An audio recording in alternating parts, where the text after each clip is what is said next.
Oke, standby, kamera ready, sound ready, 3, 2, 1, action. Yeah, yeah. Yeah.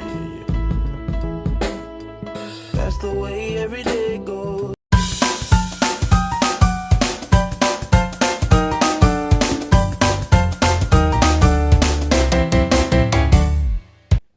Hai Sobat E-commerce, balik lagi nih sama podcast kita, Bincang bareng Sobat Komunikasi.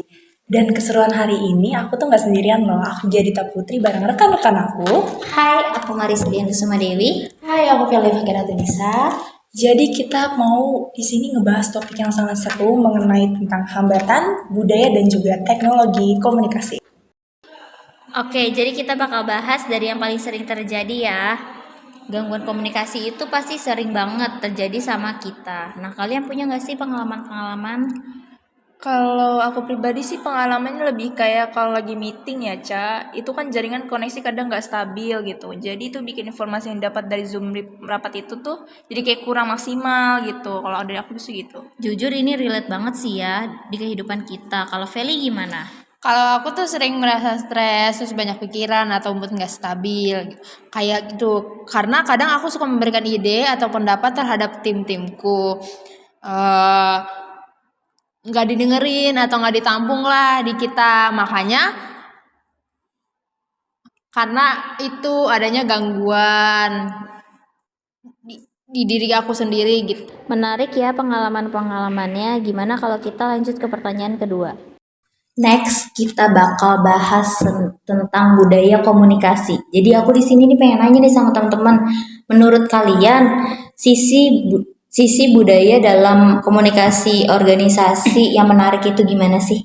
Kalau menurutku ya, Cak, karena ada budaya terbuka. Jadi di setiap anggota kita saling berani berbicara gitu atau saling mendukung. Karena hal itu bisa menjadi penyemangat atau masukan-masukan yang diberikan kepada dari tim itu sendiri gitu. Oke, kalau dari Gia gimana?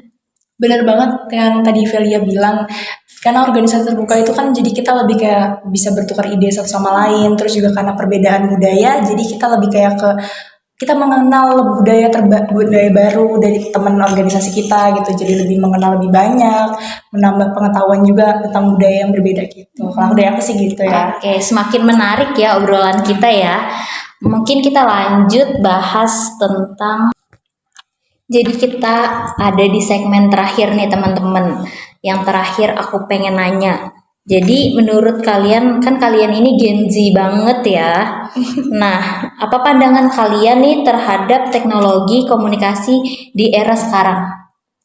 Kalau menurut aku teknologi di era sekarang itu ada sisi positif, ada sisi negatifnya. Tapi mungkin untuk sisi positifnya itu banyak banget. Kita jadi lebih aksesnya lebih gampang, lebih mudah. Terus juga segala informasi ada di teknologi sekarang, di era sekarang.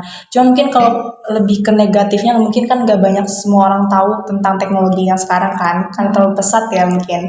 Jadi masih banyak orang yang kurang literasi. Jadi lebih kayak susah untuk mengakses teknologi sih. Kalau menurut aku gitu. Sebenarnya balik lagi ke kitanya sih, mau positif apa negatif. Benar ya. banget. Oke, kalau dari Feli gimana? Kalau menurut aku sih yang paling dibicarakan sama orang-orang tuh kebanyakan kayak keamanan data. Kalau data kita bocor, otomatis perusahaan atau organisasi tersebut akan mengalami bukan penurunan, Lebih kayak mungkin adanya pembobolan data gitu kan ya. Kita juga harus hati-hati lah ya.